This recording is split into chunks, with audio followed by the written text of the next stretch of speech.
A while later, we find ourselves in an apartment where a blonde girl is asking her friends if it's true that Huijin is moving overseas. One of the other girls confirms that it's true, saying she was shocked when she first heard but has no idea why they're leaving suddenly, as Huijin never mentioned anything about moving abroad. The blonde girl then turns to Chicken Shake, who is sitting silently and seems too preoccupied with herself to respond. One of the girls snaps her out of her reverie and asks if she has nothing to say about it. This rattles the timid girl to her core, and the blonde girl asks her directly if Huijin is really moving overseas, figuring that since they're in the same class, Chicken Shake might know more about it. Timidly and nervously, the girl confirms that it's true, and that their teacher announced it to the class earlier. The blonde girl then asks if she tried reaching Huijin directly. Chicken Shake admits she did, but Huijin didn't pick up the call. Hearing this, all the girls start to believe it might be true. Meanwhile, Chicken Shake nervously checks her phone, biting her nails in anxiety. The last message she got from Huijin was that her mother was going to take care of our boy, and ever since, Chicken Shake has been freaking out, wondering if Huijin's sudden move has anything to do with him. Just then, Huijin herself arrives in the room, looking absolutely furious. The girls are shocked to see her, and Huijin just takes a seat on the sofa, grumbling about how she barely managed to sneak out of the house. The girls ask Huijin if she's really moving overseas. Frustrated, Huijin grabs her head and says it just happened, but she explains she'll be back after 1 semester. We then flash back into the past, where her dad told her to spend a semester abroad, promising he'd sort everything out by the time she gets back, because he doesn't want those videos going public either. She keeps this part to herself though, and the other girls just laugh and tease her, saying she's going to enjoy her vacation. The blonde sneers, clearly annoyed by their attitude. Another girl asks why the sudden move and if Gisu is going too. Huijin simply says it's a family matter, and she doesn't need to go into details. The redhead girl then asks about Daeyeon and her brother, curious about how things went and if Gisu managed to beat our boy or not. Huijin tells them not to ask, insisting that Gisu probably has handled the situation already.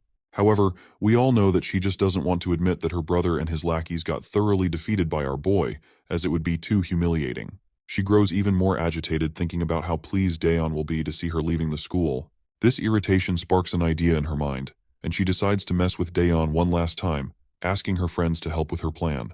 Her friends question whether it's really necessary, and even Chicken Shake jumps in shock and expresses her reluctance. But Huijin insists they should consider how cocky Daeyeon will be without anyone to bully her. She plans to deal with Daeyeon before she leaves Korea, wanting to make sure she gets her revenge.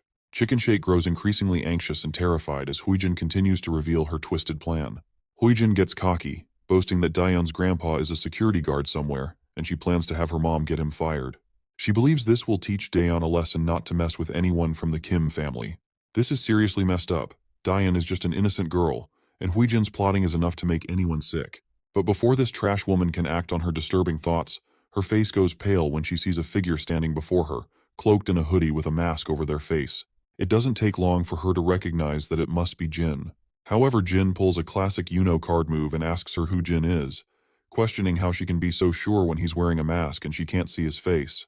He casually explains that he's just here to check if everyone's having a good time and is quite pleased to see that everyone from the karaoke room video is present. One of the girls starts trembling and asks what he's talking about. That's when the boy reminds them he's referring to the place where they all filmed his sister getting beaten up. Huijin's face turns ashen as she realizes he might have been there waiting all along just to mess with her. Chicken Shake is visibly sweating and trembling, clearly aware of what might come next. The other 2 girls just sit there, utterly silent. The boy starts to shut the door, asking why no one's singing, since he thought everyone here loved to scream along to loud music. With that, he slams the door shut, leaving us with no clue about what he might do next. The scene takes us to the hospital, where the Kim family is gathered. The father, In-by Kim, is clearly annoyed, asking where Huijin went. Her brother explains that she stepped out to say goodbye to her friends. In-by's irritation grows as he asks why she left when she was supposed to stay put until they had everything sorted out. Just then, a guy bursts into the room, quickly turning on the TV and telling his master he needs to see what's going on. On the screen, it's clear that our boy has already made the videos of what Huijin did go viral. The footage is spreading fast, and the situation is quickly becoming a public spectacle. The entire Kim family falls silent as they watch the news.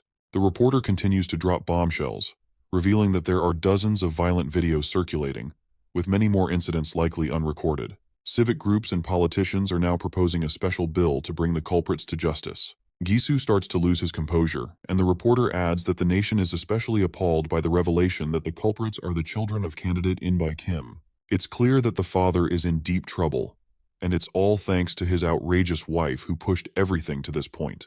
Given Huijin's plan to make our grandpa jobless, it seems they're getting exactly what they deserve.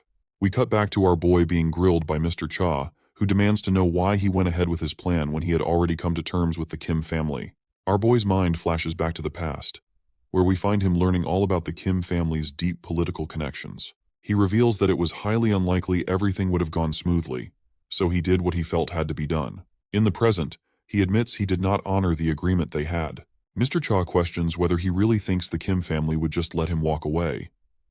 Our boy confidently asserts that he's probably the last thing on their minds right now. It seems our boy might be right. The reporter continues to drop more bombshells, revealing recent evidence of In-Bai Kim's involvement in money laundering, bribery, and election fraud. The evidence is so damning that even his fellow party members are calling for a strict investigation, with everyone trying to cut ties to avoid any damage to their party. As soon as Mr. Kim hears this, he slumps down on the bed like a lifeless doll. Back with Mr. Cha, he seems to suspect that our boy has dug up some data about his past as well, and Cha does not want to get exposed to the law just like the Kim family. So he quickly asks who our MC really is. Our boy responds simply, saying he's just an average teenager. Mr. Cha smirks at this ridiculous remark, noting that nothing about Jin is average.